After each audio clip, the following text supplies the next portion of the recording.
So the first question today is from YouTube.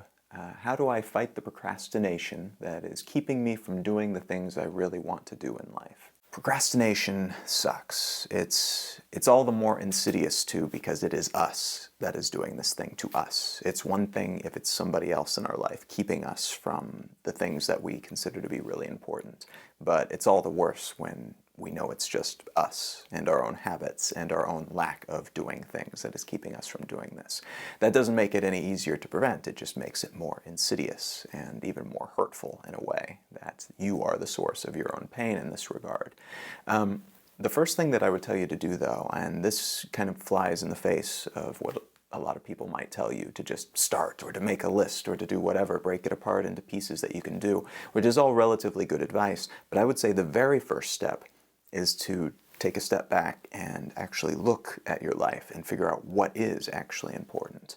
Because in a lot of cases, what people will do is fixate on something that maybe was important to them when they were a child, or maybe was important to them a year ago, or maybe is important to someone else in their life, and say, this is the important thing, this is that dream, this is that thing that I will do someday. But then when it comes down to it, and when it comes down to how they actually spend their time, and actually spend their money, and actually spend their energy, it's not that important, and it's not something that takes priority, rightfully so. It's something that is pushed to the sidelines constantly because it's nice to think about, but it wouldn't actually be very fulfilling. I get this with a lot of people with writing a book. They say, oh, writing a book, that's my dream, that's the thing I'm going to do, I'll do it someday. And to a lot of people, that's just the thing that you do. Maybe someday you write a book, that's what you're supposed to do. But you don't have to. There's so many different ways to achieve something, to feel like you've achieved something big, to be successful in your field, whatever it happens to be. And so to fixate on this one thing could be harmful, and that could be what's getting in your way. I think that's the case for a lot of people, is that they've set a goal that in theory would be awesome, but in practice probably wouldn't be so awesome. So after doing that, and it could take a while, and it's something you'll want to continuously update, so keep that in mind. But after that, once you know that this is something that you actually want to do, and you just haven't been able to make the time for it for whatever reason, I would say take another step back, but looking for something different this time, and figure out what is standing in your way. What is it in your life that is taking up that time or that energy or those resources that you want to be spending on this thing? And then cut those out. Cut them from your diet, from your lifestyle diet. And this may be adjusting your work, this may be adjusting the way in which you operate within your relationships, this may be the way that you spend your time after work. And it may be that you just have to give up your hour or two of Netflix each day in order to accomplish this thing that you want to accomplish. But whatever the case might be, if you can cut away that excess, then you will suddenly find yourself awash in these resources that you need, and then you're able to make that next step. And that may be what allows you to get there. If it doesn't, if you find yourself with these resources and you start to spend them on something else, or if you just cannot push yourself to get to this next step that you want to get to, I would say set yourself some very hard, unfriendly deadlines, something that's a little bit difficult to meet, and tell yourself that if you don't do it then, you're not going to do it. Just really, really be hard on yourself and try to get yourself to take that first step. And identify what that first step is. Make that the deadline. You know, this is the deadline. By next week, I will take this very first step, and that is what will take me on this path. It doesn't have to be finish the book, but maybe write the outline, or write the first page, or something achievable. But be hard on yourself with it, because if you don't take that step, and you never do, if you cannot force yourself to even do that one simple thing, maybe this isn't the thing for you to begin with. And maybe the first step is actually going to be working on your own willpower and your ability to make yourself do these things if you want to. Either that, or just step back and recognize that it's not in the cards. And that could be a hard realization, but that's also a valid choice. If this is something that is too hard, or something that just doesn't fit within your personality, maybe find something else, something that is a little bit more passion-based rather than something you have to force yourself to do. So the second question today, what do you think of online dating? So I was online dating back when it was a really unpopular, uncouth thing. It was the thing that was really embarrassing to admit, and you had to make up a story if you were dating somebody that you met on OkCupid or something. You'd make up a story as if you met at the gym or a bar or something, because that was less embarrassing than saying that you met online.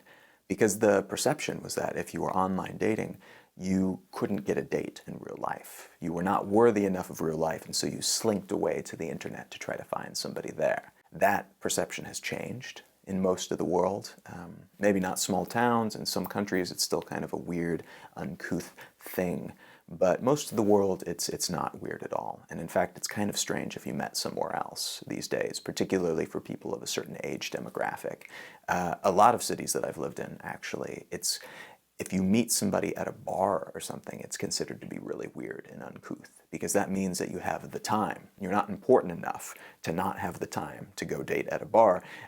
If you have a career and if you have prospects and things, you're online dating, because then you get to see all of your prospects and you get to make sure that you get a match that's perfect for you and what you want and your lifestyle, rather than just leaving it to fate. So for me, I have very specific needs. I have a very unusual lifestyle. And so when it comes to dating, online dating is wonderful because it allows me to kind of put out a bunch of tendrils and you just let things be. I typically am not actively searching for people, but every once in a while something will come along and we'll start having a conversation, and then we'll be in the same place at the same time and we can meet.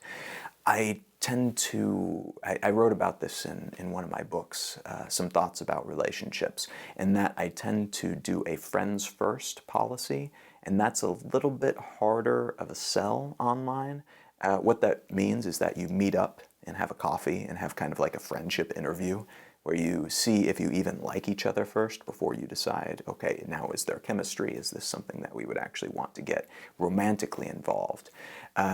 That's trickier. That's an easier thing to do if you're actually there in person. So it's hit and miss in some cases, and the cultures of all of these online dating sites are wildly different.